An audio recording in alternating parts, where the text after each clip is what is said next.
I'm kind of losing track of the days. I'd have to go back and look at the last day I posted and count forward, but I think it's been about 8 days, 8 or 9 days.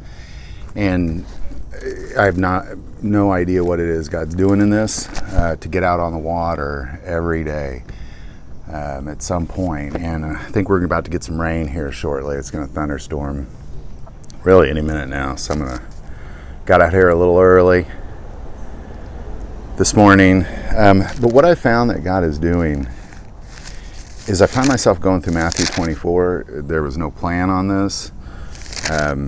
He showed me one thing in Matthew 24, and that has just led to the next thing, and it was really the water. It was the piece about the water, about not having enough water.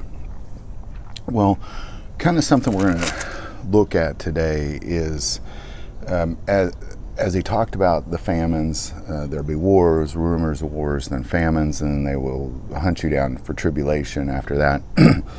Immediately said, then false prophets will arise. So I want to take a moment and just talk about the false prophets directly, because the Bible spells out very clearly how you can tell the difference between a prophet of God and a false prophet.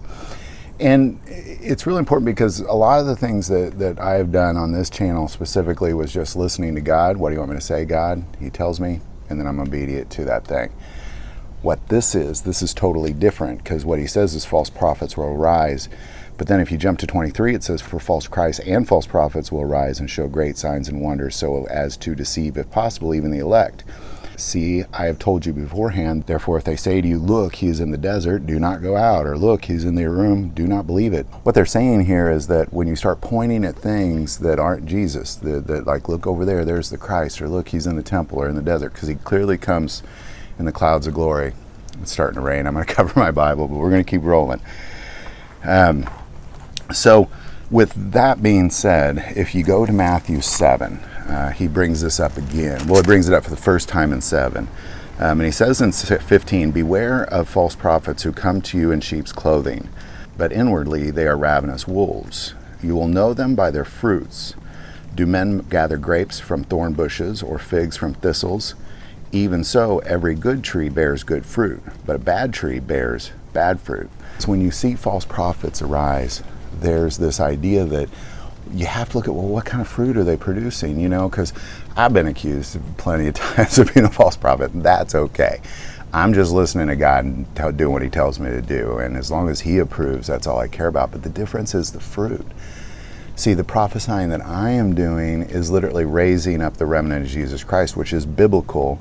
I'm raising up people to stand up for the things of Jesus Christ, which is what God wants, and that is the fruit that is being produced. But if prophets are raising up rage and anger towards people groups or things, or saying that, you know, look over there, there's the God, now send me my money, you know, you could tell you tell by the fruit. A tree will give the fruit that it gives no matter what. So I share that because the very next thing that Jesus brought up was beware of false prophets. And as I've seen people say, well, you're being a false prophet, you're saying things that we don't want to hear. That's not what prophets do. They don't say the things they want to hear. Those are false prophets that do that. So a lot of times things are being said that are just really hard to hear and hard to understand, and because they're maybe offensive or you don't want to hear them, suddenly, you know, people are false prophets. But look at the fruit. If a prophet is raising up disciples to be like Jesus Christ, then that's a good prophet. If he's raising up people to hate people, if he's raising up people to be hypocrites, if he's raising up people to send more money, if he's raising up people to pat him on the back and tell him how good of a preacher he is, you know, that you're not going to get grapes from a thistle. That's just how it works, people. That's how God works. That's how the world works. That's how biology works.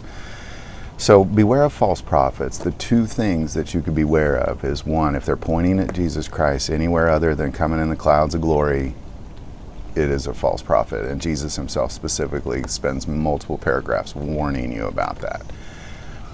But the other thing is by the fruit. What is the fruit they are producing? If it's biblical fruit, then, you know, it's okay. If it's satanic fruit, that's what you have to be careful for. So beware of false prophets. They've arisen in the past. They'll rise in the future. If you don't like what they're saying, that doesn't mean they're a false prophet. What means they're a false prophet is if they're telling you to go look for Jesus somewhere that he is not, or they're raising, the fruit that they produce. You can tell by the fruit that they produce. So, well, this rain is picking up here. It's a beautiful morning. I love it. The rain feels so good. If you've been anywhere in the U.S., it's been darn hot lately. So to feel this rain is really, really nice. I'm going to sit here and enjoy it for a bit. I did cover up my Bible, so I'm okay. But stick with me. It's every day. I know God is going to reveal something in this. It may not be for a while, but honestly, I think he's revealing a lot already. I don't think it's an accident that I'm going through Matthew 24 at all. This is where Jesus talks about a second coming, and we're hitting it. I don't know if that's the direction we continue to go. It just seems to be where God's taken us so far. So I'm going to keep being obedient to that. I ask that you pray during this time for me. Pray for discernment. Pray for wisdom and insight, because he's doing something. He is doing something. This feels to me like a doctor's visit during labor pains. It's hard and it doesn't make sense, but something beautiful is coming out of it. So if you like this video, click like and subscribe. Feel called to support this channel with Patreon. That link is below. Most important part of this channel, we take prayer requests, so please don't ever hesitate to send that in. Thank you for watching this episode of God, Family, and Guns. And as always, love God, love your family, and love guns.